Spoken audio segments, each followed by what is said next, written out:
Bismillahirrahmanirrahim. Assalamualaikum warahmatullahi wabarakatuh. Alhamdulillah, pada pertemuan kali ini kami kelompok 4 akan memaparkan hasil diskusi kami mengenai tokoh-tokoh tasawuf. Sebelumnya, kami akan memperkenalkan anggota kelompok kami terlebih dahulu.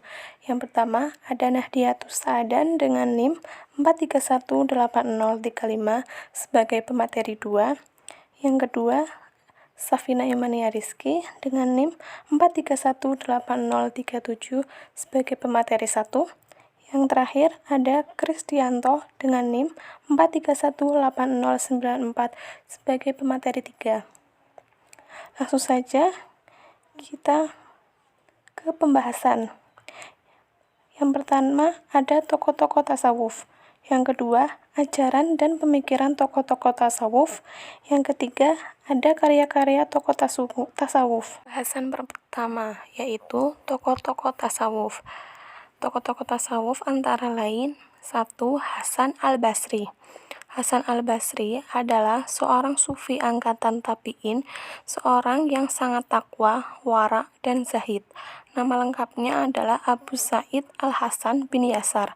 Lahir di Madinah pada tahun 21 Hijriah atau 632 Masehi. Tetapi beliau dibesarkan di Wadi al-Qura. Setahun sesudah Perang Siffin, beliau pindah ke Basrah dan menetap di sana sampai ia meninggal tahun 110 Hijriah atau 728 Masehi. Ia dilahirkan 2 malam sebelum Khalifah Umar bin Khattab wafat. Ia dikabarkan bertemu dengan 70 orang sahabat yang turut menyaksikan peperangan Badar, 300 sahabat lainnya.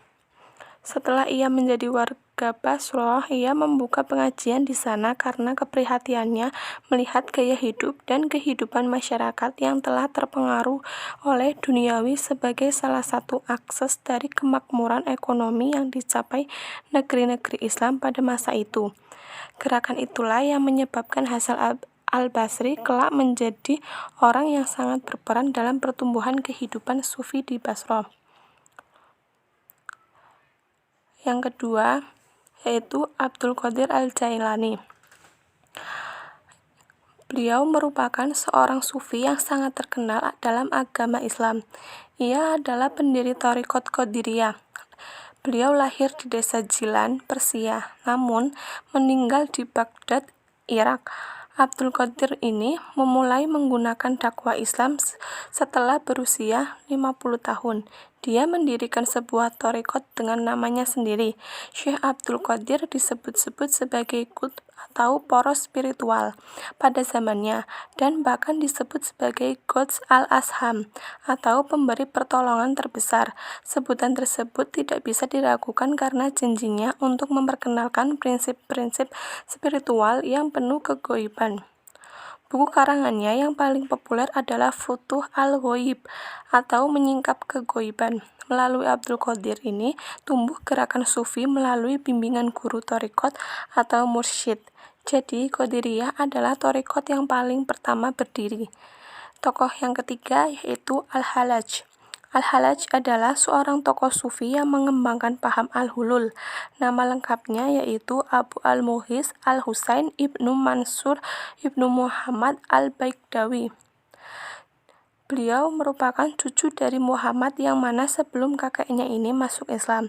Kakeknya adalah pemeluk agama Majusi atau penyembah api. Namun, ada yang mengatakan bahwa Al-Hallaj ini keturunan dari Abu Ayyub, salah satu sahabat Nabi Muhammad SAW. Dalam literatur lain, Al-Hallaj ini memiliki nama lengkap Husain bin Mansur al-Hallaj.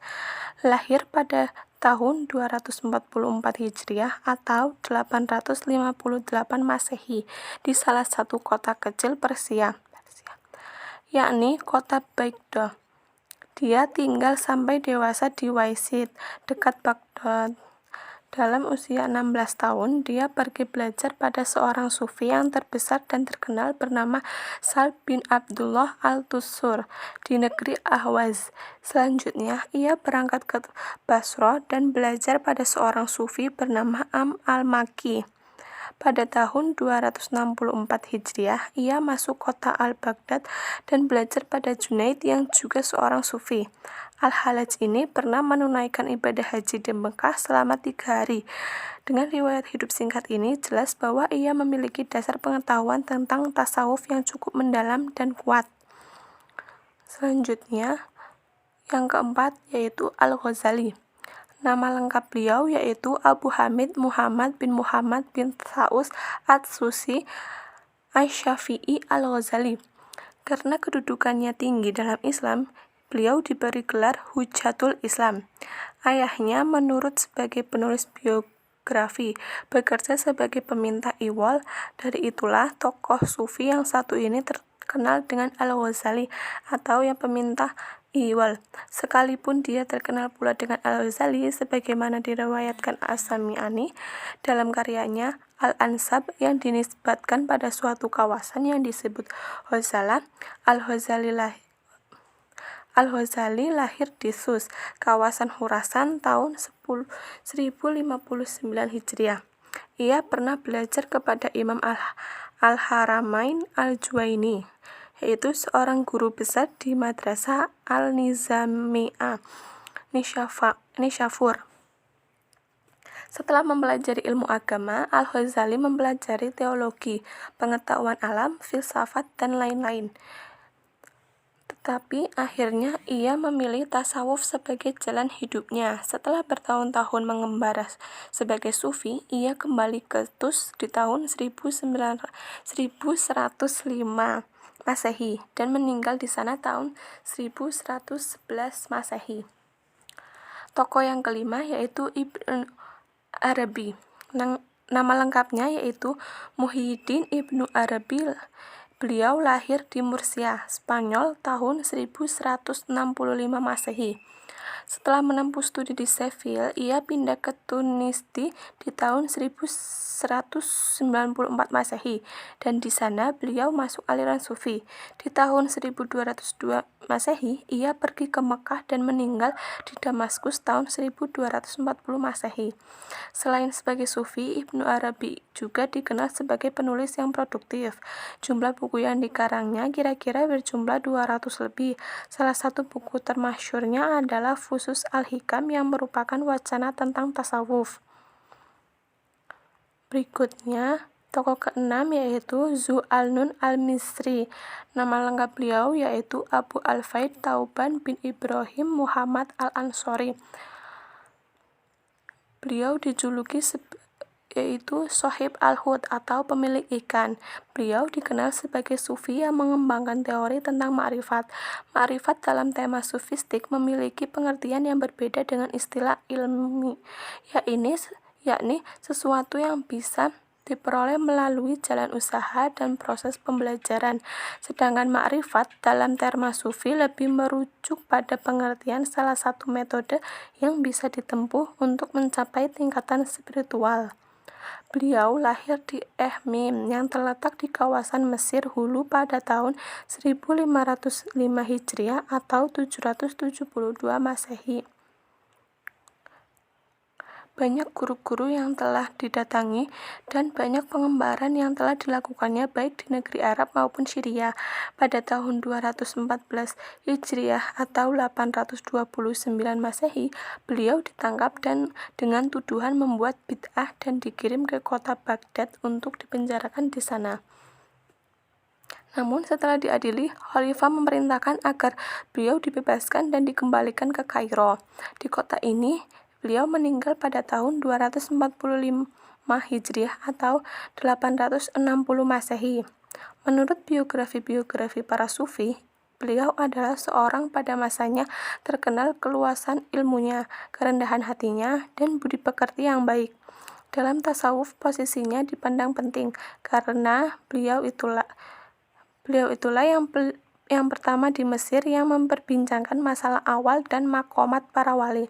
Selanjutnya, Zu Al-Nun Al-Misri cenderung mengkaitkan ma'rifat dengan syariah. Sebagaimana katanya, yaitu tanda seorang arif itu ada 3.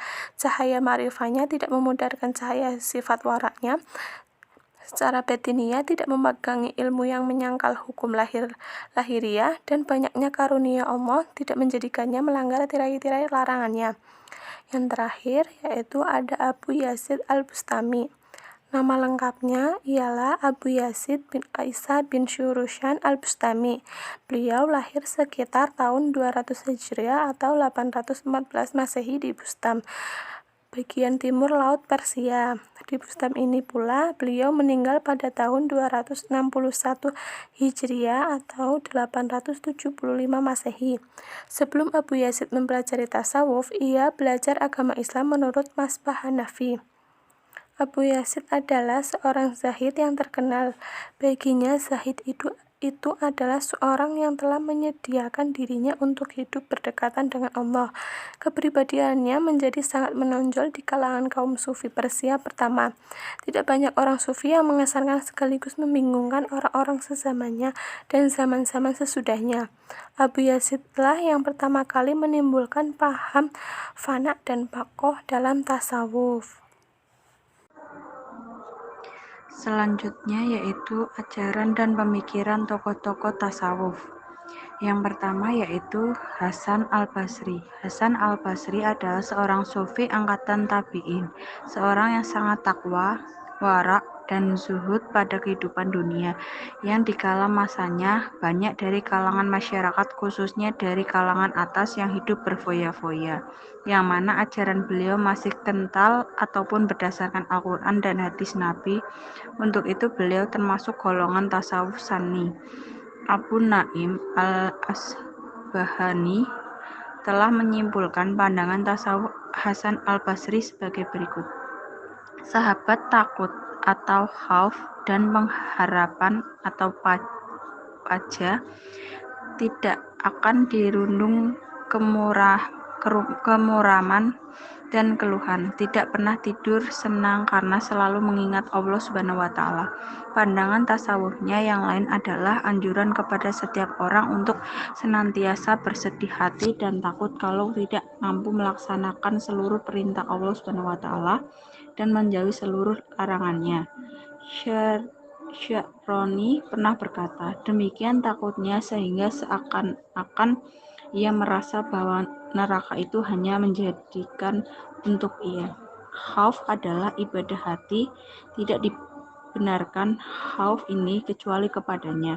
Khauf adalah syarat pembuktian keimanan seseorang. Apabila khauf kepada Allah Subhanahu wa Ta'ala berkurang dalam diri seseorang, maka ini sebagai tanda mulai berkurangnya pengetahuan dirinya terhadap Rabb-nya. Sebab orang yang paling tahu tentang Allah adalah orang yang paling takut kepadanya.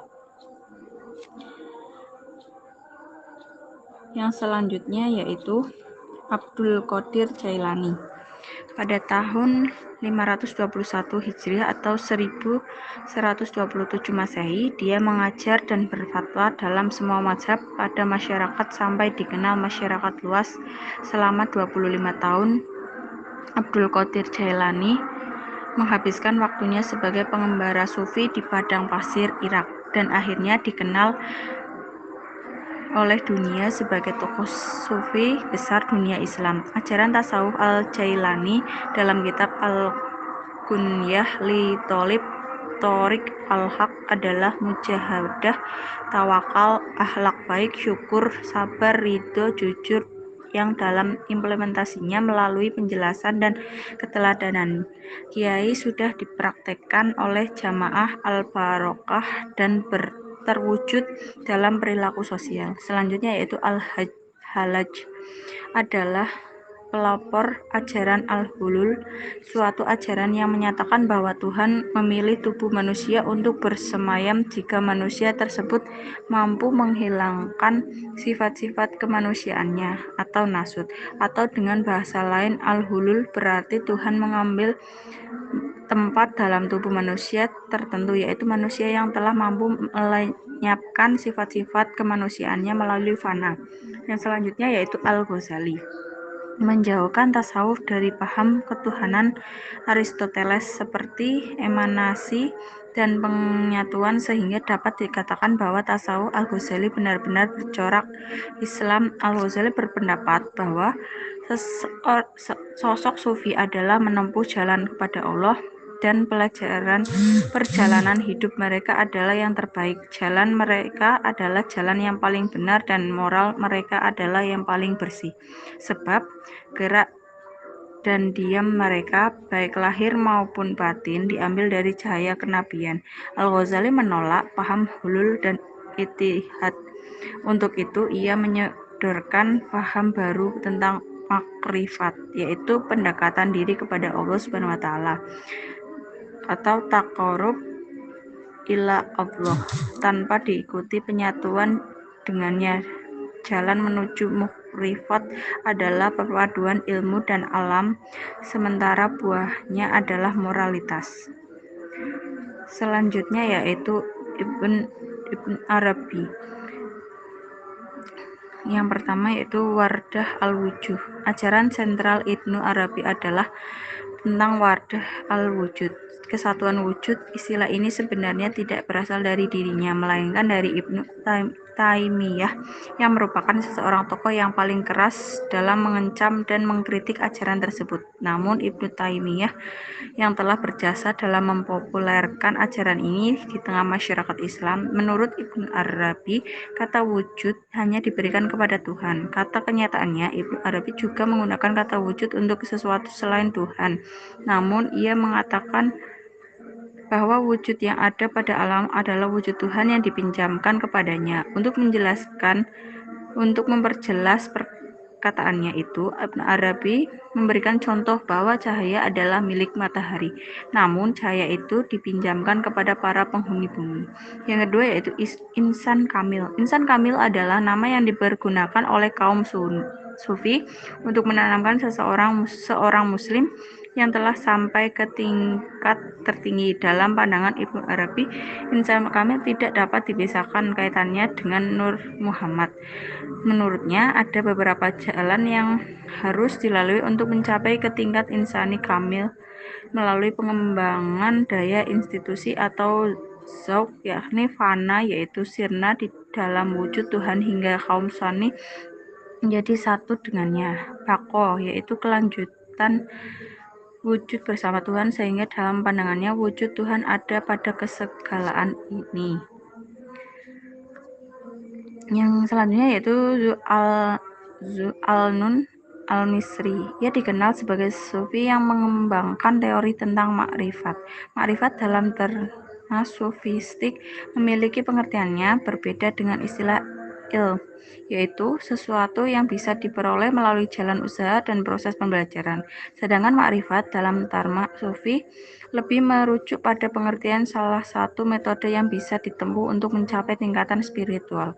Hakikat makrifat bagi Zun al-Nun al-Misri adalah al-haq itu sendiri, yakni cahaya mata hati seseorang arif. Dengan anugerah dirinya sanggup melihat realitas sebagaimana al-haq melihatnya. Pada tingkatan makrifat, seorang arif akan mendapatkan penyingkapan hijab, khash al-hijab. Dengan pengetahuan inilah segala gerak-gerik dan sang arif senantiasa dalam kendali dan campur tangan Allah. Ia menjadi mata, lidah, tangan, dan segala macam perbuatan dari Allah. Sunun menegaskan bahwa aku makrifat pada Allahku sebab Allahku.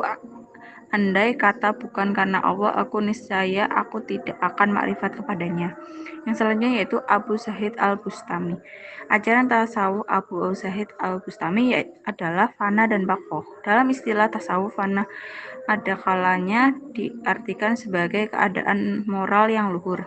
Dalam hal ini, Abu Bakar al-Khalabadzi 387 Hijriah atau 988 Masehi mendefinisikan hilangnya semua keinginan bahwa hawa nafsu seseorang. Tidak ada pamrih dari segala perbuatan manusia, sehingga ia kehilangan segala perasaannya dan dapat membedakan sesuatu secara sadar, dan ia telah menghilangkan semua kepentingan ketika berbuat berbuat sesuatu.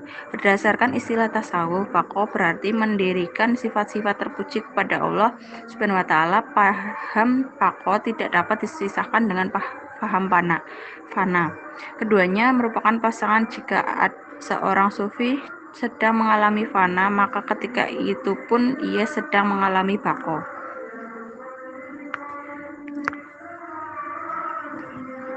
Jadi keduanya saling berkaitan. Selanjutnya, karya-karya tokoh tasawuf. Yang pertama, Hasan al-Basri. Hasan al-Basri merupakan seorang komunikator Islam yang handal, dikenal Zahid pertama dan termansur dalam sejarah tasawuf. Peninggalan terbesar yang diwariskan Hasan al-Basri kepada umat Islam adalah untaian pesan-pesan komunikasi yang sepanjang zaman menjadi penyejuk hati, menggetarkan jiwa, dan mampu meneteskan air mata bagi orang-orang yang mendengarkan penyampaian komunikasi Islam yang dikemukakan oleh Hasan al-Basri. Pesan verbal komunikasi Islam yang disampaikan Hasan al-Basri seputar singkatnya kehidupan di dunia, kekalnya akhirat, anjuran beriman, beramal soleh, bertakwa kepada Allah Subhanahu wa taala, membersihkan jiwa dari angan-angan yang tidak berguna. Sedangkan tema-tema penting pembahasan yang sering disampaikan Hasan al-Basri diantaranya ajakan kepada zuhud. Hasan al-Basri terus bergerak mengajak orang-orang kepada zuhud dan ketakwaan. Bisa disebut bahwa ia merupakan orang pertama yang meletakkan prinsip-prinsip dasar zuhud, metode muhasabah diri, serta mengangkat posisi khauf dan roja. Yang kedua, Abdul Qadir al-Jailani. Abdul Qadir al-Jailani. Karya dari Abdul Qadir al-Jailani adalah sebagai berikut: Tafsir al-Jilani. Yang dua, Al-Hunyah lil Talibi Thoriqul Haq, Futul al-Khoib, Al-Fat ar-Rabbani wa Al-Fat ar-Romani. 5. Jalal al-Khawatir. 6. Sir al-Asrar. 7. Al-Asrar al-Asrar. 8. Malfuzat. 9. Khamsata Hasyara Maktuban. Ke-10 Ar-Rasail. Ke-11 Ad-Diwaan. 12 Sholawat wal Aurat. Yang ke-13 Yawaqitul Hikam. Yang ke-14 Jala al-Khotir. Yang ke-15 Amrul Muhkam. Dan yang ke-16 Usul as-Saba. Dan yang terakhir Mukhtasar Ulumuddin. Tokoh yang ketiga adalah Al-Halaj. Karya-karya dari Al-Halaj adalah sebagai berikut. Yang pertama, Al-Ahruful Muhaddasah wal Azaliyah wal Asmaul Kulliyah. Yang kedua, kitab Al-Husul wa Furu. Yang ketiga, kitab Sirul Alam wal Mab'udz. Yang keempat, kitab Al-Adlu wa Tauhid wa Tauhid. Yang kelima, kitab Ilmu Baqa Al-Fana. Yang keenam, kitab Madun Nabi wal Mas'ul Ala. Yang ketujuh, kitab Huwa. Yang kedelapan, kitab At-Tawasin. Tokoh yang keempat adalah Al-Ghazali. Karya-karya dari Al-Ghazali meliputi berbagai disiplin ilmu pengetahuan. Berikut karya ilmiah yang paling besar pengaruhnya terhadap pemikiran umat Islam. Yang pertama, Maqasid al-Falasifah atau tujuan-tujuan para filosof. Yang kedua, Tahafut al-Falasifah, kekacauan pikiran para filosof. Yang ketiga, Miryal al-Ilm, kriteria ilmu-ilmu. Yang keempat, Ihya Ulumuddin. Yang kelima, Al-Munkis min Ad-Dalal. Yang keenam, Al-Ma'arif al-Aqliyah. Yang ketujuh, Mishkat al-Anwar. Yang kedelapan, Minhaj al-Abidin. Yang kesembilan, Al-Iqtisad fi al-I'tiqad. Yang ke-10, Ayyuha al-Walad. Yang ke-11, Al-Mutasyifa. Yang ke-12, Iljam al-Awam al-Ilm al-Kalam. Dan yang terakhir, Mizan al-Amal. Tokoh yang keempat adalah Ibnu Arabi. Beberapa kumpulan karya Ibnu Arabi yang berisi tentang pengalaman-pengalaman spiritual dan petunjuk-petunjuk abstrak maupun praktis bagi penempuh jalan ruhani bergabung dalam merasa Ibnu al-Arabi. Di antaranya adalah kitab-kitab sebagai berikut. Yang pertama, kitab Al-Isra atau Perjalanan Malam, ditulis pada tahun 1998. Yang kedua, Iyad al-Abdal, Perhiasan Para Pengganti, ditulis pada tahun 1203.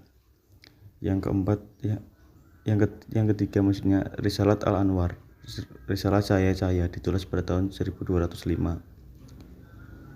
Yang keempat, Kitab Al-Fana fi Al-Musyahadah ditulis di Baghdad pada tahun 1212.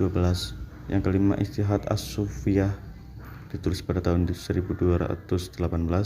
Yang keenam, karya-karya mengenai biografi para sufi yang hidup di zamannya adalah Ruh Al-Quds dan Al-Durah Al-Fakhirah. Kedua kitab ini diterjemahkan dalam satu buku oleh R.W.J. Austin dan diberi judul Sufis of Andalusia. Yang ketujuh, Tarjuman Asyuwaqadalah karya Ibnu Arabi yang mengundang penafsiran negatif tentangnya karena dianggap sebagai ekspresi dari cinta nafsu yang dipersembahkan untuk nis, tetapi kemudian sebagai pembelaan bahwa itu merupakan ekspresi cinta terhadap Tuhan. Ibnu Arabi menulis Zakhar al-Alaq. Yang kedelapan, Kitab Al-Alif, Kitab Al-Aba, Kitab Al-Ya adalah seni karya-karya ringkas menggunakan sistem penomoran alfabetis dimulai di Yerusalem pada tahun 1204. Fihris Al-Mu'allafah adalah katalog karya tulis yang dibuat Ibnu Al-Arabi sendiri untuk karya-karyanya yang memuat 248 karya yang ditulis pada tahun 1229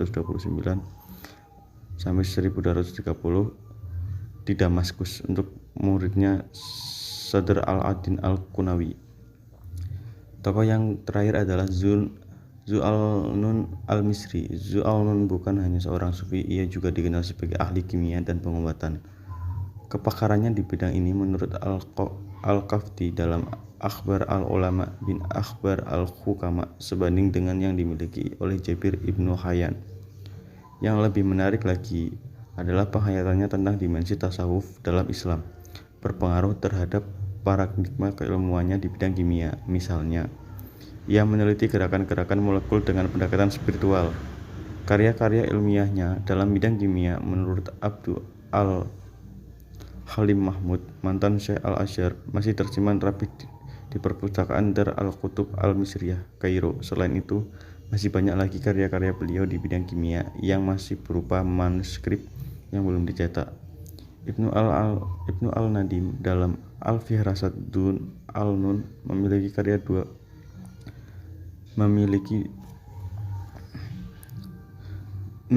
dua buku, Kitab Al-Rukun Al-Akbar dan Kitab Al-Asikah Al-Husnah.